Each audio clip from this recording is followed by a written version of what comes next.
Assalomu alaykum hurmatli tomoshabinlar.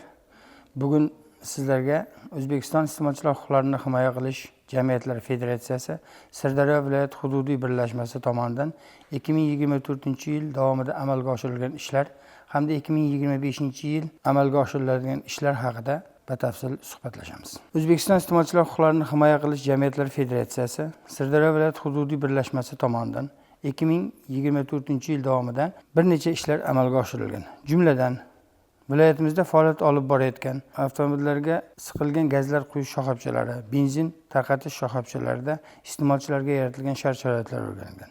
Bundan tashqari, viloyatimizda tibbiyot tizimida faoliyat olib borayotgan sog'liqni saqlash tizimidagi kasalxonalarda, xususiy dorixonalarda, xususiy klinikalarda iste'molchilarga yaratilgan shart-sharoitlar o'rganilgan. Eng asosiysi O'zbekiston Respublikasi Vazirlar Mahkamasining 2002-yil 28-noyabrdagi qabul qilingan 414-sonli qarori ijrosini ta'minlash maqsadida, bundan tashqari 2024-yil yanvar va fevral oyida viloyat hokimi tomonidan qabul qilingan 2024-yilga mo'ljallangan ishlarni, chora-tadbirlarni ijrosini ta'minlash maqsadida qator ishlar amalga oshirilgan. Ya'ni ta'lim sohasida viloyatimizdagi mavjud ta'lim sohalarida, maktabgacha ta'limda hamda maktablarda iste'molchilarga yaratilgan shart-sharoitlar to'liq o'rganib olib borilgan. Viloyat birlashmasiga 2024-yil davomida 210 ta murojaat kelib tushgan. 210 ta kelib tushgan murojaatlar to'liq o'rganilib, 96% ijobiy hal qilingan. O'rganish jarayonida 2024-yilda sudlarga da'vo arizalari kiritish bilan iste'molchilarga yetkazilgan zararlar to'liq o'z egalariga qaytarib undirib berilgan. Ya'ni 2024-yilda 1 milliard 320 million so'm iste'molchilarga yetkazilgan zarar sudning hal qiluvchi qarorlari orqali o'z egalariga, iste'molchilarga qaytarib undirib berishga erishilgan. Bundan tashqari bu murojaatlar 1091 qisqa raqam orqali kelib tushgan bo'lsa, undan tashqari iste'molchilarning o'zlaridan 500 ga yaqin yozma ravishda va og'zaki murojaatlar kelib tushgan. Bu og'zaki kelib tushgan murojaatlar tuman joylardagi tuman shahar jamiyatlarining mutaxassislari hamda mas'ul xodimlari tomonidan o'rganishlar olib borilgan. Sudga qadar o'rganish va tekshirishlar jarayonida 1 milliardga yaqin so'm iste'molchilarga yetkazilgan zarar yoki bo'lmasa noreal qarzdorlik undirilishiga erishilgan. Hozirgi kunda viloyatimizdagi barcha tuman shaharlarda iste'molchilarning huquqlarini himoya qilish jamiyatlari faoliyat olib bormoqda. 11 ta tumanimizda har birida tuman shaharlarda jamiyat raislari hamda mutaxassislari ish olib bormoqda. 2024-yilda iyul oyiga qadar viloyatimizda 4 ta tuman shaharlarda jamiyatlari faoliyat olib borgan va ishlagan bo'lsa, bugungi kunga kelib 24-yilda 31-dekabrga qadar barcha tuman shaharlarda jamiyat raislari tayinlanib faoliyatlarni olib bormoqdalar. 2024-yilda hamda hozirgi kunga qadar, bugungi kunga qadar olib borilayotgan ishlarimizning barchasi yuqorida ta'kidlab o'tganimizdek Vazirlar Mahkamasining tegishli qarori hamda O'zbekiston Respublikasi qabul qilingan 1996-yil 26-aprelda qabul qilingan iste'molchilar huquqlarini himoya qilish to'g'risidagi qonun hamda jamoatchilik nazorat to'g'risidagi qonun asosida ishlar olib boriladi.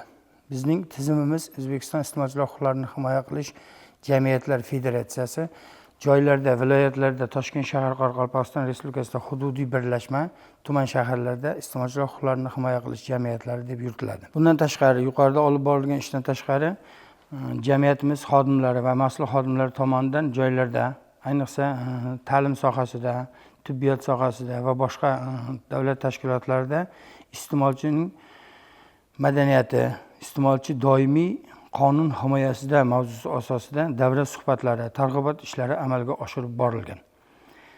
Hozirgi kunda 2025-yil 1-choragi davomida viloyatimizning birlashmasiga kelib tushgan murojaatlar 56 ta murojaat kelib tushgan. Shu 56 ta murojaatning 52 tasi bo'yicha ijobiy hal qilingan, 4 tasi o'rganish jarayonida olib borilmoqda.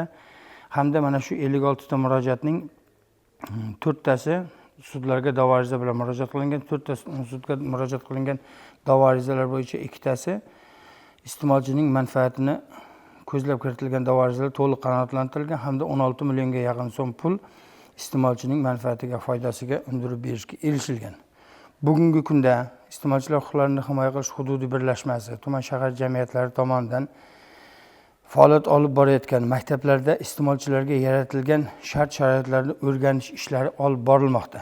hamda aniqlangan qonun buzilishlari va aniqlangan qonun buzilish holatlarini joylarda bartaraf etish choralari ham ko'rilib, joylarda bartaraf etishga imkoniyati bo'lmagan holatlar bo'yicha tegishli tartibda vakolatli organlarga yozma ravishda axborotlar berilib borilmoqda. Bugungi kunga kelib, viloyatimiz markazi Guliston shahrida faoliyat olib borayotgan umumiy ovqatlanish shoxobchalari hamda oziq-ovqat do'konlarida iste'molchilarga yaratilgan shart-sharoitlarda ishlar olib borilmoqda va bu ishlar yakunlangandan so'ng yana batafsil ma'lumot berishga harakat qilinadi.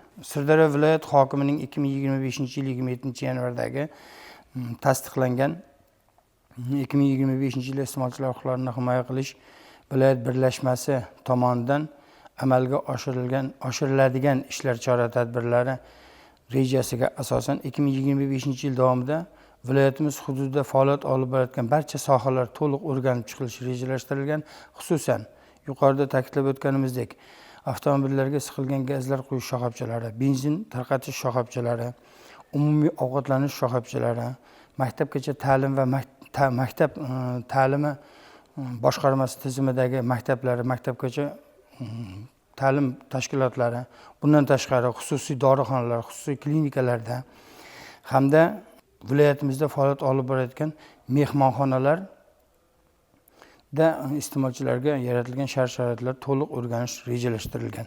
Bu ishlar xudo xohlasa hammasi amalga oshiriladi.